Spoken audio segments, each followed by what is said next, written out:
Hello everyone. मैं अमित शर्मा आप सभी का एएस ऑनलाइन क्लासेस में स्वागत करता हूं और आशा करता हूं कि आप सभी बहुत अच्छे होंगे और बहुत अच्छे तरीके से अपनी तैयारी कर रहे होंगे। तो दोस्तों, आज यूपी लेखपाल सामान्य ज्ञान का ये प्रैक्टिस सेट नंबर 1 है। इस सेट के अंदर current affair, GK and GS के टोटल 25 क्वेश्चन लिए गए हैं। सारे के सारे क्वेश्चन अपने आप में बहुत ही महत्वपूर्ण हैं और एग्जाम पॉइंट ऑफ व्यू से बहुत ही ज्यादा इंपॉर्टेंट है। दोस्तों, बढ़ते हैं क्लास की तरफ और देखते हैं आज की क्लास का क्वेश्चन नंबर 1 क्या है। क्वेश्चन नंबर 1 क्या है, आप एक बार देखिएगा। क्वेश्चन नंबर 1 ये रहा आपकी स्क्रीन पे। क्वेश्चन नंबर 1 ये रहा आपकी स्क्रीन पे। क्वेश्चन नंबर 1 कह रहा है, उत्तर प्रदेश का सबसे कम वर्षा वाला जिला निम्नलिखित में से कौन सा है। बात की जा रही है सबसे कम वर्षा वाला जिला कौन सा है। ऑप्शन ए है आपका गोरखपुर, ऑप्शन बी है आपका मथुरा, ऑप्शन सी है दोस्तों आगरा, और ऑप्शन डी क्या है इनमें से कोई नहीं। ऑप्शन डी क्या है इनमें से कोई नहीं। तो क्वेश्चन नंबर 1 के अगर सही आंसर की बात की जाए तो ऑप्शन सी आपका एकदम सही जवाब रहेगा, Agra. Option C is the right answer. Agra में सबसे कम वर्षा होती है। अगर बात की जाए सर्वाधिक वर्षा कहाँ पे होती है, सर्वाधिक वर्षा के लिए आपका आंसर रहेगा गोरखपुर। सर्वाधिक वर्षा कहाँ पे होती है, सर्वाधिक वर्षा होती है दोस्तों गोरखपुर में। अगर बात की जाए कि भारत में सबसे अधिक वर्षा कहाँ पे होती है, टोटल इंडिया की बात की जाए तो दोस्तों ये होती है मानेसराम में। कहाँ पे, मानेसराम में। मानेसराम ये कहाँ पे पड़ता है दोस्तों, ये दोस्तों मेघालय के अंदर पड़ता है, मेघालय में पड़ता है। कहाँ पे, मेघालय में ही। सबसे अधिक भारत के अंदर अगर पूछा जाए कि भारत में सबसे अधिक वर्षा कहाँ पे होती है तो आपका आंसर आएगा मानेसराम। अगर पूछा जाए उत्तर प्रदेश में सबसे कम वर्षा कहाँ पे होती है तो आप सभी का आंसर आएगा आगरा। और पूछा जाए उत्तर प्रदेश में सबसे अधिक वर्षा कहाँ पे होती है तो आप सभी का आंसर क्या आएगा, गोरखपुर। बढ़ते हैं नेक्स्ट क्वेश्चन की तरफ। अगला क्वेश्चन ये है आपकी स्क्रीन पे, क्वेश्चन नंबर 2। प्रसिद्ध विरूपाक्ष मंदिर कहाँ स्थित है। ऑप्शन ए है आपका तिरुपति में, ऑप्शन बी है आपका हम्पी में, ऑप्शन सी है आपका मंगलौर में, और ऑप्शन डी है दोस्तों इनमें से कोई नहीं। बात की जा रही है विरूपाक्ष मंदिर की तो ऑप्शन बी आपका एकदम सही जवाब रहेगा, हम्पी में स्थित है। Option B is the right answer. Option B is the right answer. Virupaksha मंदिर कहाँ पे है दोस्तों, हम्पी में है। अगर पूछा जाए कि किस राज्य में है तो आप सभी का आंसर आएगा कहाँ पे है, कर्नाटक राज्य में ही। कहाँ पे, कर्नाटक राज्य में। कर्नाटक आपका एकदम सही जवाब रहेगा, कर्नाटक राज्य में स्थित है। अगर पूछा जाए कि कर्नाटक किस नदी के किनारे बसा हुआ है, अगर आपसे पूछा जाए कि कर्नाटक किस नदी के किनारे बसा हुआ है तो आप सभी का आंसर आएगा कि कर्नाटक कहां पे है, तुंगभद्र नदी के किनारे पर बसा हुआ है। बढ़ते हैं नेक्स्ट क्वेश्चन की तरफ। अगला क्वेश्चन ये रहा आपकी स्क्रीन पे, क्वेश्चन नंबर 3। क्वेश्चन नंबर 3 ये रहा आपकी स्क्रीन पे दोस्तों। क्वेश्चन नंबर 3 में है, भारत में कर्क रेखा कितने राज्यों से होकर गुजरती है। ऑप्शन ए है आपका 5 राज्यों से, ऑप्शन बी है आपका 8 राज्यों से, ऑप्शन सी है 9 राज्यों से, और ऑप्शन डी इनमें से कोई नहीं। ऑप्शन डी क्या है, इनमें से कोई नहीं। तो क्वेश्चन नंबर 3 के लिए आपका ऑप्शन बी एकदम सही जवाब रहेगा। कर्क रेखा भारत में कितने राज्यों से होकर गुजरती है, 8 राज्यों से होकर गुजरती है। वो 8 राज्य कौन कौन से हैं आप सभी कमेंट करके बताएंगे कि 8 राज्य जहां से कर्क रेखा गुजरती है भारत में, वो राज्य कौन कौन से हैं, आप सभी मुझे कमेंट करके बताएंगे। बढ़ते हैं नेक्स्ट क्वेश्चन की तरफ। अगला क्वेश्चन, क्वेश्चन नंबर 4 ये रहा आपकी स्क्रीन पे। क्वेश्चन नंबर 4 ये रहा आपकी स्क्रीन पे। पूछा गया है, पैगिंग एक लाभकारी प्रक्रिया है, यह निम्नलिखित में से किससे संबंधित है। पैगिंग की बात की जा रही है दोस्तों। ऑप्शन ए है आपका गन्ना से, ऑप्शन बी है मक्का से, और ऑप्शन सी क्या है, मूंगफली से, और ऑप्शन डी है दोस्तों इनमें से कोई नहीं। पैगिंग एक लाभकारी प्रक्रिया है, यह किससे संबंधित है। ऑप्शन सी आपका एकदम सही जवाब रहेगा। ये किससे संबंधित है, मूंगफली से संबंधित है। Option C is the right answer. बढ़ते हैं अगले सवाल की तरफ। क्वेश्चन नंबर 5 ये रहा आपकी स्क्रीन पे। पूछा गया है, ऋग्वेद में अगन्य शब्द का प्रयोग किसके लिए हुआ है। बात की जा रही है ऋग्वेद में अगन्य शब्द का प्रयोग किसके लिए हुआ है। ऑप्शन ए है बकरी के लिए, ऑप्शन बी है आपका गाय के लिए, और ऑप्शन सी है दोस्तों हाथी के लिए, और ऑप्शन डी क्या है, इनमें से कोई नहीं। तो क्वेश्चन नंबर 5 के लिए ऑप्शन बी आपका एकदम सही जवाब रहेगा, गाय के लिए। गाय के लिए अगन्य शब्द का प्रयोग किया गया है। अगन्य शब्द का मतलब क्या होता है, इसका अर्थ क्या होता है, तो आप सभी को पता होना चाहिए कि अगन्य का मतलब होता है जिस वस्तु को मारा ना जाए, न मारे जाने योग्य वस्तु, न मारे जाने योग्य वस्तु, या न मारे जाने योग्य प्राणी, आप कुछ भी कह सकते हैं। ऐसी चीज, ऐसा प्राणी जिसे हम मारते ना हो, तो वो क्या होगा? अगन्य। बढ़ते हैं नेक्स्ट क्वेश्चन की तरफ। क्वेश्चन नंबर 6 ये रहा आपकी स्क्रीन पे। मीनाक्षी मंदिर निम्नलिखित में से कहाँ स्थित है? बात की जा रही है मीनाक्षी मंदिर की। ऑप्शन ए है आपका चेन्नई, ऑप्शन बी है आपका कोलकाता, और ऑप्शन सी है मदुरई, और ऑप्शन डी क्या है दोस्तों? इनमें से कोई नहीं। मीनाक्षी मंदिर कहाँ पे स्थित है? ऑप्शन सी आपका एकदम सही जवाब रहेगा।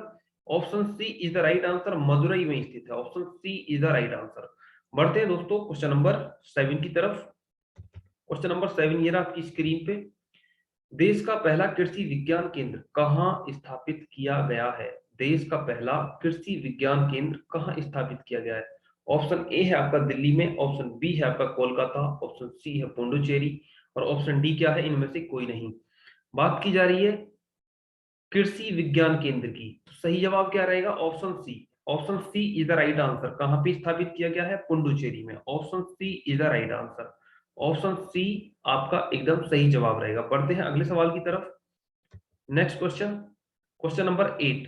ई पंचायत पुरस्कार से किस राज्य को सम्मानित किया गया है? बात की जा रही है ई पंचायत पुरस्कार की। ऑप्शन ए है आपका बिहार, ऑप्शन बी है गुजरात, और ऑप्शन सी क्या है? उत्तर प्रदेश, और ऑप्शन डी क्या है? इनमें से कोई नहीं। ऑप्शन डी है इनमें से कोई नहीं। ऑप्शन सी आपका एकदम सही जवाब रहेगा क्वेश्चन नंबर 8 के लिए, उत्तर प्रदेश। उत्तर प्रदेश को ई पंचायत पुरस्कार से सम्मानित किया गया है। ये question exam point of view से वेरी वेरी इंपॉर्टेंट क्वेश्चन है, आप सभी को पता होना चाहिए। आप इस क्वेश्चन पे स्टार लगा लीजिएगा, ये question very very important question है, आने के चांस हैं। यूपीएसआई में ये क्वेश्चन देखने को मिला था। तो एग्जाम पॉइंट ऑफ व्यू से क्वेश्चन नंबर 8, ई पंचायत पुरस्कार से किस राज्य को सम्मानित किया गया है? उत्तर प्रदेश राज्य को। उत्तर प्रदेश को सम्मानित किया गया है। बढ़ते हैं अगले क्वेश्चन की तरफ। Question number 9। राष्ट्रीय लोकमान्य तिलक पुरस्कार 2000 से किसे सम्मानित किया गया है? बात की जा रही है राष्ट्रीय लोकमान्य तिलक की। ऑप्शन ए पे है आपका राजीव कुमार, ऑप्शन बी पे है आपका वासु कौशिक, ऑप्शन सी पे है आपका साइरस पूनावाला, और ऑप्शन डी क्या है दोस्तों? इनमें से कोई नहीं। ऑप्शन डी क्या है? इनमें से कोई नहीं। तो क्वेश्चन नंबर 9 के लिए आप सभी का आंसर ऑप्शन सी होगा, साइरस पूनावाला को। Option C is the right answer. Cyrus Poonawalla को वर्ष 2021 के लिए राष्ट्रीय लोकमान्य तिलक से सम्मानित किया गया है। वर्ष 2021 की बात की गई है दोस्तों, वर्ष 2021 की। बढ़ते हैं अगले क्वेश्चन की तरफ। नेक्स्ट क्वेश्चन ये रहा आपकी स्क्रीन पे। Question number 10। यमुना नदी का उद्गम स्थान है। बात की गई है यमुना नदी की, कि यमुना नदी का उद्गम स्थान कौन सा है? ऑप्शन ए है आपका बंदरपूछ, ऑप्शन बी क्या है? नंदा देवी, और ऑप्शन सी है आपका नीलकंठ, और ऑप्शन डी क्या है? इनमें से कोई नहीं। तो क्वेश्चन नंबर 10 के लिए ऑप्शन ए आपका एकदम सही जवाब रहेगा, बंदरपूछ। यमुना नदी का उद्गम स्थान कहाँ पे है? बंदरपूछ में। Option A is the right answer. बढ़ते हैं दोस्तों अगले सवाल की तरफ। Question number 11। प्रधानमंत्री नरेंद्र मोदी द्वारा मेजर ध्यानचंद खेल विश्वविद्यालय की आधारशिला कहाँ रखी गई है? वेरी वेरी इंपॉर्टेंट क्वेश्चन है सर दोस्तों, करंट अफेयर से ये क्वेश्चन लिया गया है, वेरी वेरी इंपॉर्टेंट है। आप इस पे स्टार बना लीजिएगा, इस टाइप के क्वेश्चन अक्सर एग्जाम में देखने को मिलते हैं। बात की जा रही है मेजर ध्यानचंद खेल विश्वविद्यालय की आधारशिला कहाँ रखी गई है? ऑप्शन ए है आपका प्रयागराज, ऑप्शन बी है आपका काशी में, ऑप्शन सी है आपका मेरठ में, और ऑप्शन डी क्या है दोस्तों? इनमें से कोई नहीं। ऑप्शन डी है आपका इनमें से कोई नहीं। तो ऑप्शन सी आपका एकदम सही जवाब रहेगा। क्वेश्चन नंबर 11 के लिए ऑप्शन सी, मेरठ में मेजर ध्यानचंद खेल विश्वविद्यालय की आधारशिला रखी गई है। अगर पूछा जाए कि इसको कब रखा गया है, तो दोस्तों आप सभी का आंसर आएगा 2 जनवरी। 2 जनवरी को 2 जनवरी 2022 में 2022 में करंट अफेयर का क्वेश्चन है, वेरी वेरी इंपॉर्टेंट। 2 जनवरी 2022 को प्रधानमंत्री नरेंद्र मोदी जी द्वारा मेजर ध्यानचंद खेल विश्वविद्यालय की आधारशिला कहां? मेरठ में रखी गई है। बढ़ते हैं नेक्स्ट क्वेश्चन की तरफ। अगला क्वेश्चन ये रहा आपकी स्क्रीन पे। Question number 12। हाल ही में किस देश में दुनिया की सबसे लंबी मेट्रो लाइन का उद्घाटन किया गया है? बात की गई है मेट्रो लाइन की। दुनिया में सबसे लंबी मेट्रो लाइन की कहां पे आधारशिला रखी गई है? कहाँ पे उद्घाटन किया गया है, आपसे ये पूछा जा रहा है। ऑप्शन ए है आपका कनाडा में, ऑप्शन बी है आपका चीन में, और ऑप्शन सी है जापान में, ऑप्शन डी क्या है, इनमें से कोई नहीं। ऑप्शन डी है दोस्तों, इनमें से कोई नहीं। तो सही जवाब क्या रहेगा, option B. Option B is the right answer. Option B आपका एकदम सही जवाब रहेगा। चाइना के अंदर दुनिया की सबसे लंबी मेट्रो लाइन का उद्घाटन किया गया है। अगर पूछा जाए चाइना में किस जगह पे किया गया है दोस्तों, चाइना में किस जगह पे, ये करा गया है दोस्तों संघाई में। कहां पे, संघाई में। संघाई के अंदर, चाइना में संघाई के अंदर इसकी स्थापना करी गई है। बढ़ते हैं अगले क्वेश्चन की तरफ। Question number 13। क्वेश्चन नंबर 13 है आपके सामने। हाल ही में अकेले दक्षिणी ध्रुव पर पहुंचने वाली पहली भारतवंशी महिला कौन बनी है। बहुत ही ज्यादा इंपॉर्टेंट सवाल है, बहुत ही महत्वपूर्ण सवाल है। ऑप्शन ए है आपका संतोष यादव, ऑप्शन बी है आपका हरप्रीत चंडी, और ऑप्शन सी है आपका कामना प्रसाद, और ऑप्शन डी क्या है दोस्तों, इनमें से कोई नहीं। ऑप्शन डी क्या है, इनमें से कोई नहीं। सही जवाब क्या रहेगा क्वेश्चन नंबर 13 के लिए, option B. Option B is the right answer, Harpreet Chandi. Option B आपका एकदम सही जवाब रहेगा, हरप्रीत चंडी दक्षिणी ध्रुव पर पहुंचने वाली पहली भारतवंशी महिला बनी है। इनको किस अन्य नाम से जाना जाता है दोस्तों, आप सभी का आंसर आना चाहिए। पोलर प्रीत के नाम से इनको जाना जाता है। किस नाम से, पोलर प्रीत के नाम से इनको जाना जाता है। पोलर प्रीत, किस नाम से, पोलर प्रीत के नाम से, पोलर प्रीत के नाम से इनको जाना जाता है। बढ़ते हैं अगले क्वेश्चन की तरफ। क्वेश्चन नंबर 14 ये रहा आपकी स्क्रीन पे। ये है क्वेश्चन नंबर 14। 25वें राष्ट्रीय युवा महोत्सव 2022 का आयोजन कहाँ किया गया। बात की गई है 25वें राष्ट्रीय युवा महोत्सव की। ऑप्शन ए है आपका दिल्ली, ऑप्शन बी है पटना, ऑप्शन सी है आपका पुडुचेरी, और ऑप्शन डी क्या है, इनमें से कोई नहीं। तो क्वेश्चन नंबर 14 के लिए सही जवाब रहेगा ऑप्शन सी, पुडुचेरी में। Option C is the right answer. Option C आपका एकदम सही जवाब रहेगा। 25वें राष्ट्रीय युवा महोत्सव 2022 का जो आयोजन किया गया है, ये कहाँ किया गया है दोस्तों, पुडुचेरी के अंदर। पुडुचेरी के अंदर किया गया है। अगर बात की जाए इसको कब किया गया है, तो दोस्तों 12 जनवरी को इसको किया गया है। 12 जनवरी को, 12 जनवरी, 12 जनवरी 2022। बढ़ते हैं अगले सवाल की तरफ। क्वेश्चन नंबर 15 ये रहा आपकी स्क्रीन पे। निम्नलिखित में से कौन सा प्रमुख काजू उत्पादक राज्य है। बात की गई है काजू उत्पादक राज्य की। ऑप्शन ए पे है आपका केरल, ऑप्शन बी है आप गोवा, ऑप्शन सी क्या है, महाराष्ट्र, और ऑप्शन डी है आपका इनमें से कोई नहीं। क्वेश्चन नंबर 15 के लिए पूछा गया है कि काजू उत्पादन में कौन सा राज्य पहले स्थान पे है। निम्नलिखित में से कौन सा प्रमुख काजू उत्पादक राज्य है। ऑप्शन ए है आपका केरल, बी है गोवा, ऑप्शन सी है महाराष्ट्र। सभी के सभी इस क्वेश्चन का आंसर करके बताएंगे, बहुत ही ज्यादा आसान क्वेश्चन है। तो सही जवाब क्या रहेगा, option A Kerala. Option A is the right answer, Kerala. ये भारत में, पूरे भारत में 28% काजू का उत्पादन करता है, 28%, और ये पहले स्थान पे है। अगर बात की जाए दूसरे स्थान पे कौन है, तो दूसरे स्थान पे है आपका महाराष्ट्र। ये पूरे भारत का 20% उत्पादन करता है, 20% काजू का उत्पादन करता है। तो ये कौन से नंबर पे है, ये सेकंड नंबर पे है दोस्तों। सेकंड नंबर पे कौन है, महाराष्ट्र। सेकंड नंबर पे है आपका महाराष्ट्र। बढ़ते हैं अगले क्वेश्चन की तरफ। क्वेश्चन नंबर 16 ये रहा आपकी स्क्रीन पे। निम्नलिखित में से किस राज्य सरकार ने किसान फसल राहत योजना शुरू की है। निम्नलिखित में से किस राज्य सरकार ने किसान फसल राहत योजना शुरू की है। ऑप्शन ए है Uttar Pradesh, option B Jharkhand, option C है बिहार, और ऑप्शन डी क्या है दोस्तों, इनमें से कोई नहीं। तो क्वेश्चन नंबर 16 के लिए आपका सही जवाब रहेगा ऑप्शन बी, झारखंड सरकार ने। Option B is the right answer. Jharkhand सरकार ने किसानों के लिए राहत फसल योजना शुरू की है। बढ़ते हैं अगले सवाल की तरफ। Question number 17। क्वेश्चन नंबर 17 ये रहा आपकी स्क्रीन पे।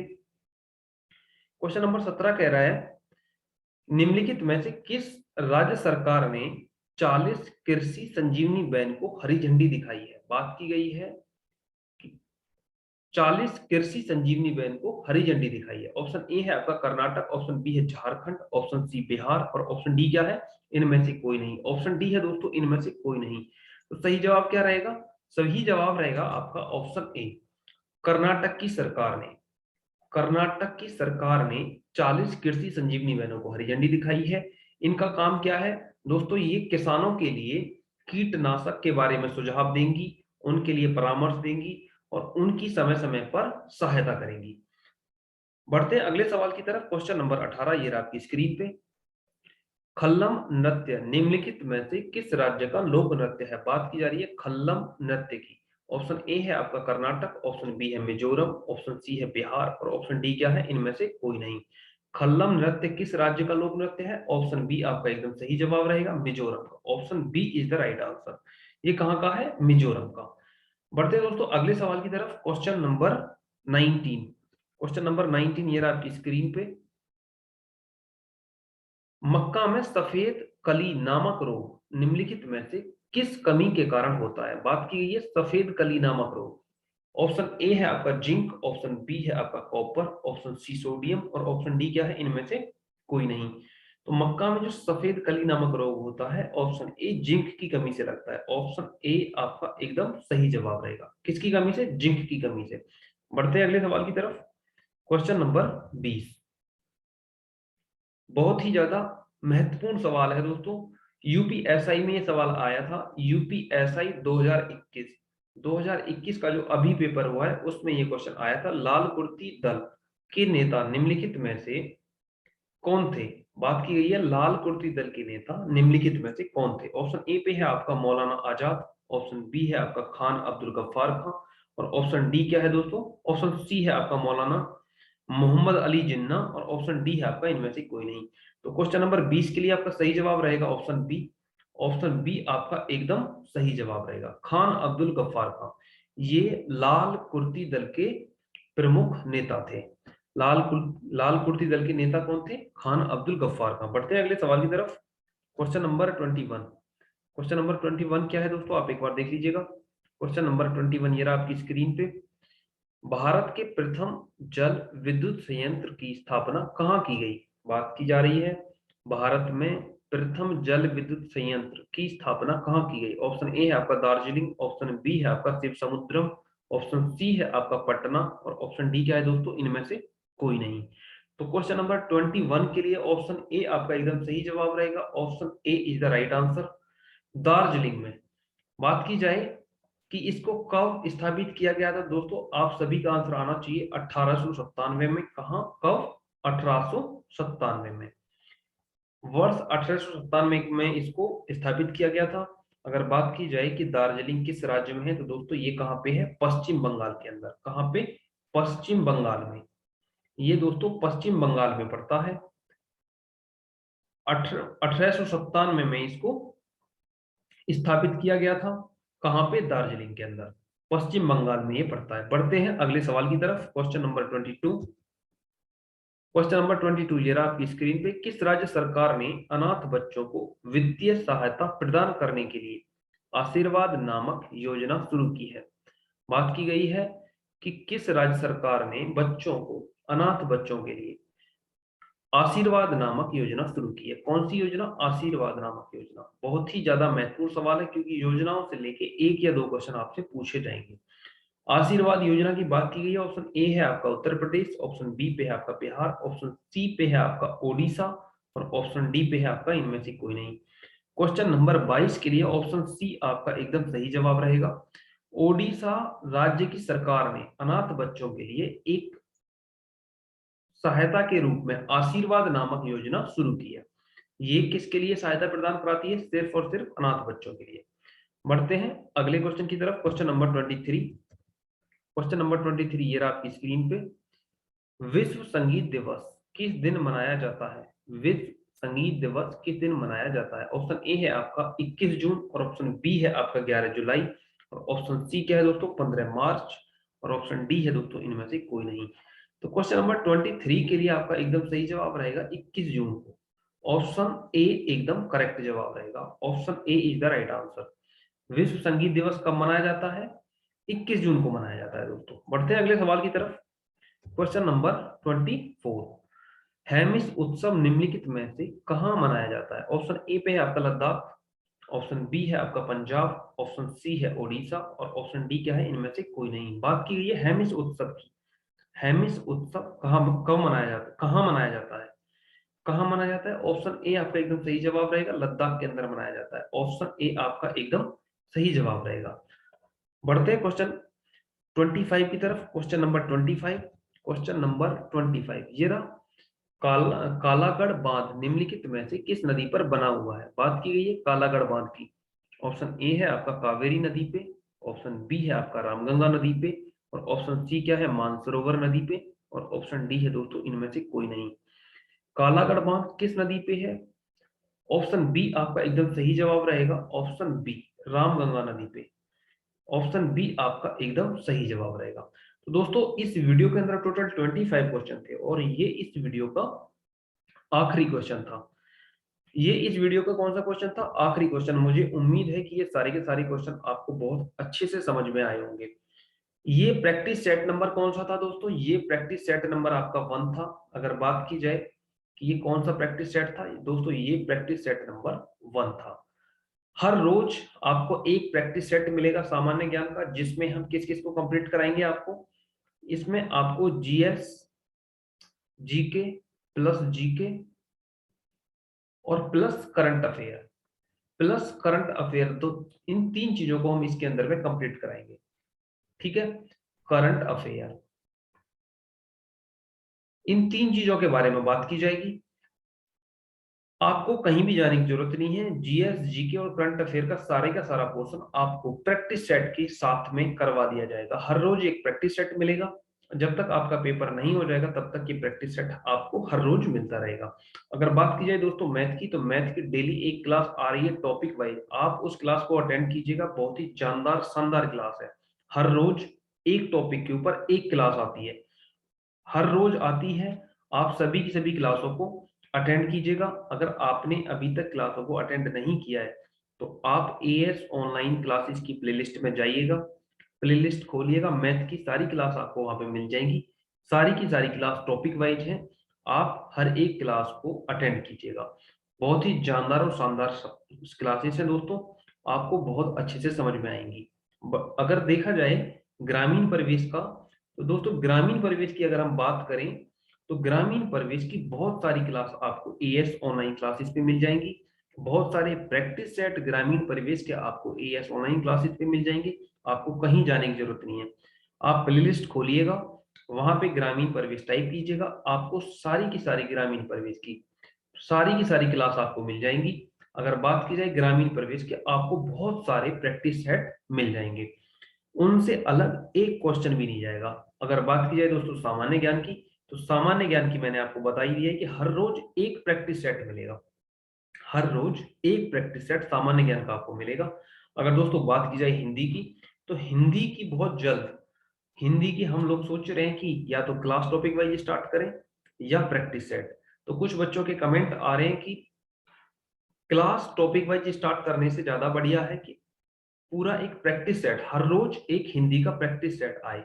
तो दोस्तों हम उम्मीद कर रहे हैं कि आप सभी को ये सारी की सारी जानकारी पसंद आई होगी। हाँ, अगर बात करें हिंदी की, तो आपको हर रोज एक प्रैक्टिस सेट मिलेगा। हम हिंदी का प्रैक्टिस सेशन स्टार्ट करने वाले हैं, तो आप जुड़े रहिएगा, हमारे साथ में बने रहिएगा। अगर दोस्तों अगर दोस्तों आप हमारे साथ में जुड़े रहेंगे तो आपको इन सारे सब्जेक्ट पे बाहर कहीं जाने की जरूरत नहीं पड़ेगी। ये सारे के सारे आपको एग्जाम होने से पहले कंप्लीट करवा दिए जाएंगे बहुत अच्छे और शानदार तरीके से। तो ठीक है दोस्तों, जितने भी इस वीडियो को देख रहे हैं, आप सभी से एक गुजारिश है कि वीडियो को सभी के सभी लाइक कर दें, सभी के सभी लाइक कर दें। कमेंट करके बताएं आपको वीडियो कैसी लगी दोस्तों, कमेंट करके बताएं कि आपको वीडियो कैसी लगी है। और अपने दोस्तों के साथ में इस वीडियो को ज्यादा से ज्यादा संख्या में, आप जिस भी स्टडी ग्रुप से जुड़े हुए हैं उस स्टडी ग्रुप में इस वीडियो को शेयर कर दें। आप सभी से ये गुजारिश है कि इस वीडियो को ज्यादा से ज्यादा संख्या में अपने दोस्तों के साथ अपने स्टडी ग्रुप में शेयर कर दें। और जितने भी इस वीडियो को देख रहे हैं उन्होंने अभी तक इस चैनल को सब्सक्राइब नहीं किया है, तो दोस्तों चैनल को सब्सक्राइब करना बिल्कुल ना भूलें। सभी के सभी इस चैनल को सब्सक्राइब कर दें। एएस ऑनलाइन क्लासेस पे ये सारी की सारी क्लास आपको बहुत ही शानदार और शानदार तरीके से मिलेगी। तो ठीक है दोस्तों, आज की क्लास को यहीं पे करते हैं समाप्त और मिलते हैं नेक्स्ट क्लास में नेक्स्ट टॉपिक के साथ। आज के लिए थैंक यू। मिलते हैं दोस्तों नेक्स्ट क्लास में। जय हिंद, जय भारत।